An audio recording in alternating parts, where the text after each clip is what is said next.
এই দুনিয়া চিরস্থায়ী নয়, এটা এক সড়ক, এক অস্থায়ী পথ। জন্ম থেকে মৃত্যু অবধি একটি সফর মাত্র।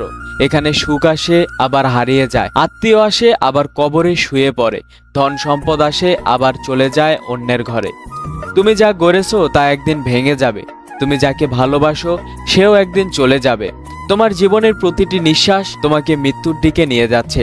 আল্লাহ সুবহানাহু ওয়া তাআলা কোরআনুল কারিমে সূরা আল ইমরানের 185 নম্বর আয়াতের ভিতর বলেছেন, প্রত্যেক প্রাণীকেই মৃত্যুর স্বাদ গ্রহণ করতে হবে, আর কিয়ামতের দিন তোমাদের পরিপূর্ণ প্রতিদান দেওয়া হবে।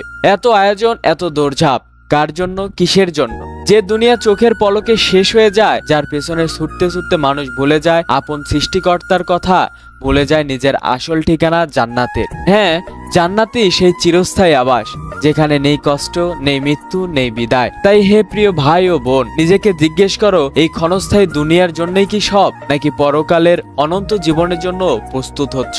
সময় খুবই অল্প, মৃত্যু খুবই কাছে, জীবন খুবই তাড়াতাড়ি ফুরিয়ে যাচ্ছে। আজই ফিরে এসো, তওবা করো, নামাজে ফিরে এসো, আল্লাহকে চিনো, তাকে ভালোবাসো। এই দুনিয়া ক্ষণিকের, চিরস্থায়ী শুধু জান্নাত, আর একমাত্র সেই জান্নাতি যার জন্য বাঁচা উচিত, লড়াই করা উচিত। আল্লাহ পাক রব্বুল আলামিন আমাদেরকে বুঝার তৌফিক দান করুক, আমিন।